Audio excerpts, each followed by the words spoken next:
Hello and good morning, everybody. Good morning, Arrow. Yes, that's me. It's Merle Saferstein calling. How are you? Fantastic. How are you doing today? I'm doing great. Looking forward to talking with you. Oh my God, we're going to talk. We're going to do more than talk. We're going to study, is what we're going to do, because you have provided a place where people can study, because we don't go through our transitions in life without really physically putting the attention that's required in it. And when this book arrived, I was like, oh my God, somebody is speaking the very language that I have been preaching. Oh yay! This is great. My first book, which was One Man's 1,021 Thoughts, when I opened up this book, I thought, we're on the same page. It's like, how is it that you and I are understand the fact that there is a journey, and if we don't share it, it's going to be lost forever? Right. Absolutely. Absolutely. So yours is one man's 1,021 Thoughts.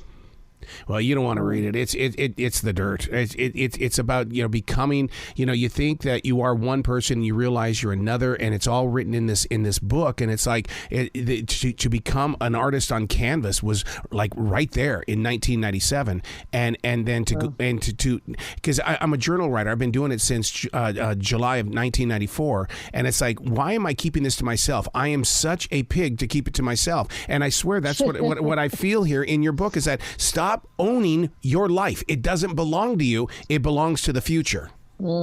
Beautiful. I love this. It's so interesting to have someone that understands the same language. Oh my God. Oh, what put you on this path? Because you had to have been called. There's no way that you just suddenly showed up and this started happening.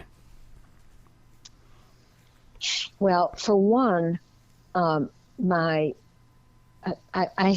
started writing journals in 1974, and I have 2 children, and I realized that I couldn't leave my journals to my children, but as an educator, which I've been all my life, I realized that there had to be things in my journals that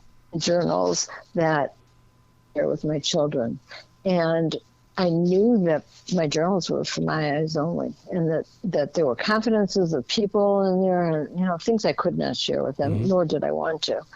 And so in 2002, I embarked on this journey. It took me 14 years to read 359 journals and take excerpts. And I decided to do it in topic form just because I thought it would be interesting. I kind of look at my journals as a tapestry and each of the topics as a thread. And so for me, it really was fascinating to take, for example, parenting from 74 till 2016 and see journey or marriage. And when I took these excerpts, it took me 14 years. When I finished, some of the topics had 75 single-spaced pages, and some had 450 pages. And then I had to determine what it was of those pages I wanted to share. And there was some stuff that I pulled out of my journals that I knew I wasn't going to share, but I also wasn't finished looking at. And then it was, do I share the good stuff? Do I share the not so good stuff? And one of my friends, who's a psychologist, said to me, the bottom line is that you need to share your shadow side, because if people are going to relate and learn, they're going to not just learn from the positive. That's going to be, sure, I wish my life were so great. And so I initially did not share all the negatives. And then my friend kept telling me, Merle, you have to do this. And so I went back and started with marriage and pulled out, and then I started pulling out the real stuff. And I put this book out there because I want people to look at my life, not because it's my life, but as a reflection into their own. Yes. So that people can see the human condition. We all go through, different things, but very similar in some ways. And really to help them understand that how we live our life becomes our legacy. And that's something that I just feel so strongly about. The book says Volume 2. My second book was another 1,021 Thoughts. I mean, my God, what was in the first one? That's great. So the first one I published a year ago, June. Yeah. And that one is more like I'm becoming a woman. So in the 60s, I became a feminist. on parenting and marriage and spirituality and my early life and how I got into working at the Holocaust Center, how that. And then this one is I think a little more serious. It's death and dying, because I've done a lot of hospice work, working with Holocaust survivors, the legacy piece. So it's, to me, the subject matter is a little heavier. But see, I love that. And the reason why I love that is because look at the world right now. Do you not think that those that are going to pick up this book are they're going to read it and they're going to go, okay, I'm preparing my heart for what could or what may happen? Right. True. The chapter in this book on news events, I never even thought I wrote very much about what was happening around me in the world. But when I decided to start taking some of those excerpts, I was shocked. Yeah. And what was really shocking to me was how little has changed and how war and gun violence and the mistreatment of blacks. I mean, there were so many things that was so sad to me to think that this is just continues to go on and on. You teach people to help others release their story. I've been a podcaster since 2012, and one of my podcasts is based 100% on getting people to write. How is it that you can get someone to write when they feel like, oh my God, I'm not putting my life on a page because people will judge me. They won't like what I wrote on a page. And I'm going, that's what I want to hear. That's the stuff I need. Right, exactly. It's that people are afraid of being judged, but people are also afraid of revealing anything. Yep. Or being caught. Some people as younger teenagers, their mothers read their diaries, and so then they're like, I'm not putting anything on paper. I don't want to know. The way I look at it is this: if we have a cluttered house and we live in that clutter, then we are not free. When we clean up, we have a lot of space. Yep. And I think the same thing is true in our minds. If we have all this stuff and we keep it inside, what ends up happening is it translates unfortunately, into illness, mental illness, physical illness. And so I say, if you get rid of it, if you put it down on paper, get it out of your head and down on paper, you are going to be a much healthier person. And it's self-care. My God, yes. Oh, my God. You see, I look at people, I say, tell me what your closet looks like right now. And they'll say, well, it's a little cluttered. Oh, well, there's your life right there. That's your life. If your closet is cluttered, so are you. That's right. Wow. Absolutely. Boy, we really do speak the same language. Yeah, we do.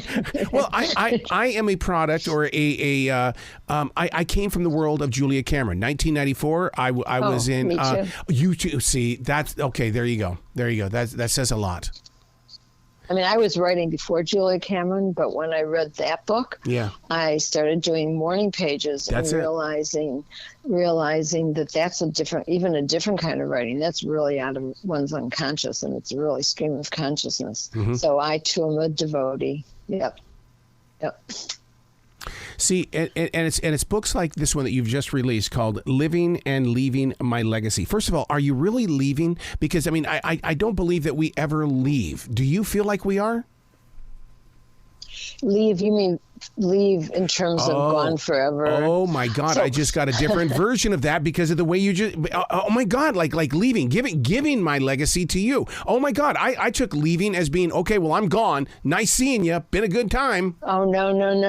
No, it's first of all, it's living is how you're living your life, mm-hmm. and then what you're leaving behind. Yep. And so what I always say to people in my legacy classes is how you are living, even if you don't leave any kind of ethical will, an interview, messages, whatever, any kind of legacy project, people are going to remember you for the way you lived. And so basically, leaving means, what are you leaving behind? What are you leaving that people are going to remember? And my feeling is that we live until the very last person on earth stops learning something that we passed along down the way. Yep. Yep. I see there's a writing instrument on the bottom of this book cover. I mean, I am a writing instrument whore, basically. I'm a snob. I mean, it's got to be the right writing instrument. It has to be the right paper. Are you the same way? Yes, yeah. I write with a fountain pen. I knew it. Yep. That is my fountain pen. That is a picture of my pen for sure. Oh, my God. Yeah, I only journal with a fountain pen. Me too. And interestingly, in the earlier years, I used to journal with all kinds of ink. So I had green and red and blue and peacock blue for many, many years. Peacock blue was my color. And I would literally fill my cartridges with a syringe. Now I write with only black. And so I've been writing with black ink for a very long time. I'm still a dipper. I will sit there and dip into the bottle of ink and then go over and write. I love having messy hands. People go, "What? Did you spill ink on you?" I didn't spill ink. I'm wearing my story, buddy. I'm wearing it.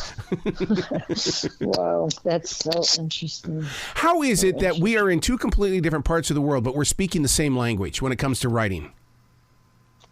Well, I think it's, part of the universal piece there. Nothing is original. And I have found through the organization, the International Association for Journal Writers, of which I'm on the council, that there are people all over the world who are as passionate as I am about writing. Yes. And it's an organization that really brings people together in a way. So prior to my becoming on the council, I journaled very quietly to myself. People around me, of course, knew because I was always with a pen in hand in my journal. So everyone in my world knew I was journaling, but I never talked about it until I got onto the council. And the International Association of Journal Writing brings people together. So we write together, individually. We listen to other journalers. It's really been how we come together is because this is the way the world is meant it to be today, and I'm thrilled. Do you want to do a podcast? And the reason why I bring that up is because I call it taking it from the sofa to the studio, and what is written becomes a podcast episode. The choice, the daily mess, Billy's lyrics. I mean, all of these things that were written while I was doing my morning pages become a part of somebody else's life because I feel it does not belong to me. Yes, I would love to do a podcast with you. You need to do it. You need to do it. Okay. Because reaching, there are so many people, listen, you're a writer, you understand this.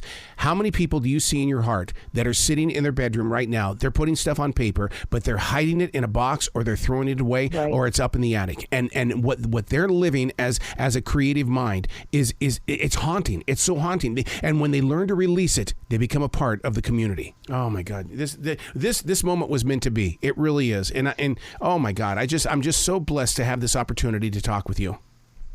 Thank you. You've made my day. Well, you're changing people's lives. You really are. And it's like, and the very second this book arrived, I went, oh my God, I feel her energy. I understand the path that she's on. Yeah. I mean, I've been an educator all my life, and it's really, to me, that is why I'm on this earth, to help pass along the messages and to live a life of purpose. So I'm grateful, and I'm grateful that you recognize that it really means a lot to me. Oh, I look forward to talking to you more times in the future. Okay. Thank you. Well, thank you. You be brilliant today. And any conversation you have with anybody who's interviewing you, please let them know that your heart is in the right place. Thank you. I appreciate that. I will. And I'll look forward to hearing from you. Absolutely. Be brilliant today, okay? Okay. Thanks so much.